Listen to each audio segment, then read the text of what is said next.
जय हिंद दोस्तों। आज मैं बात करने वाला हूं सर्विस इंडस्ट्री के विषय में। दोस्तों, भारत में सरकारी नौकरी को सुरक्षित भविष्य की गारंटी मानी जाती है, इसलिए ज़्यादातर बच्चे सरकारी नौकरी में जाने के लिए प्रयास करते हैं, जिसमें प्रमुख है रेलवे, डाक सेवा, स्टेट ट्रांसपोर्ट, सरकारी दवाखाना तथा बैंकिंग सेक्टर। दोस्तों, आपको याद होगा आज से 10 साल पहले यात्री से भरी हुई बसें चला करती थी। तब इनका घोषवाक्य था बहुजन हिताय बहुजन सुखाय। तब इनको बहुत अभिमान हो गया था। अभिमान इस लेवल का था कि स्टॉप पर हाथ दिखाने के बाद भी बस नहीं रोकी जाती थी, जबकि बस पूरी तरीके से खाली होती थी। दोस्तों, वक्त ने ऐसा दौर दिखा दिया कि आज बसें खाली जाती हैं।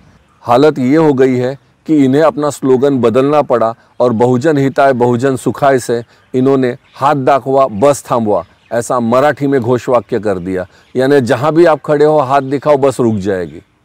आज इनकी हालत यह है कि इस विभाग में काम करने वाले लोगों की सैलरी भी इससे नहीं निकलती। यह नुकसान में चलने वाली इकाई बन चुकी है। दूसरा है पोस्ट ऑफिस यानी डाक विभाग।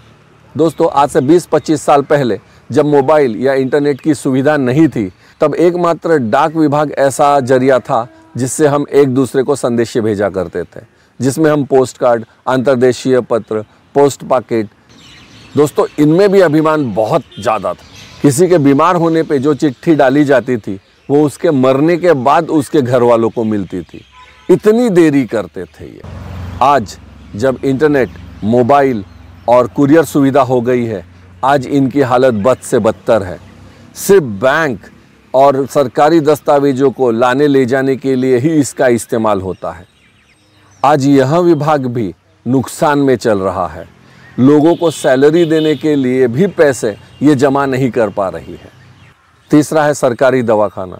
पहले कुछ भी हो जाए, किसी को बीमार जरा सा भी हो जाए तो सरकारी दवाखाने की तरफ दौड़ते थे। वहाँ पे भले मुसीबतें होती थी, बेड नहीं मिलता था, ज़मीन पे बैठ के इलाज होता था, लेकिन लोग इलाज करवाते थे।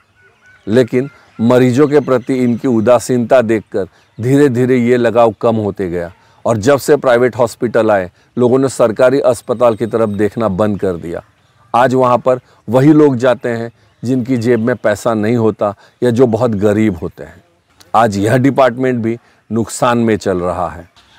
चौथा है बैंकिंग सेक्टर। अब इसके बारे में मैं क्या कहूँ, आप तो खुद समझदार हैं, आप सभी को अनुभव आया होगा। देश की सबसे बड़ी bank state bank of India, इसके बारे में क्या कहना। इसमें काम करने वाले कर्मचारियों के तो अलग ही स्वैग है। अगर इस बैंक में अकाउंट खोलने जाएंगे ना, तो आपको बहुत ही तुच्छ नज़रों से देखेंगे कि एक और आदमी आ गया हमारा काम बढ़ाने के लिए। जबकि प्राइवेट सेक्टर में आपके पास आके उनके प्रतिनिधि आपका बैंक अकाउंट ओपन करते हैं। यहाँ बैंक में जाने पर भी आपका अकाउंट ओपन नहीं होता और बहुत ही अभद्रता से व्यवहार किया जाता है। बैंकिंग क्षेत्र में काम करने वाले दोस्तों, मैं आपको सलाह देना चाहता हूँ। कहते हैं ठोकर खाने से इंसान सीखता है, लेकिन ज़रूरी नहीं है हर बार ठोकर खाने के बाद ही सीखे। कभी दूसरों के ठोकरों से भी सीख लिया करो। स्टेट ट्रांसपोर्ट, डाक विभाग, सरकारी दवाखाने, इनकी हालत आप देख चुके हैं। रेलवे की भी हालत अब ज़्यादा कुछ ठीक है नहीं, क्योंकि आज तक रेलवे कभी मुनाफे में नहीं चली है, इसलिए धीरे धीरे इसका प्राइवेटाइजेशन हो रहा है। बैंकिंग क्षेत्र का भी जिस दिन प्राइवेटाइजेशन हो जाएगा ना, उस दिन स्टेट बैंक वालों ध्यान रखना आपकी हालत क्या होगी। वक्त हर एक को जवाब देती है। आप सर्विस इंडस्ट्री से हैं, ग्राहक को भगवान समझिए और भगवान की तरह सेवा दीजिए। मुझे यकीन है आप मेरी बातों से सहमत होंगे।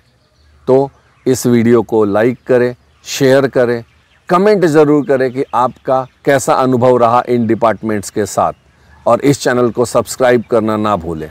जय हिंद।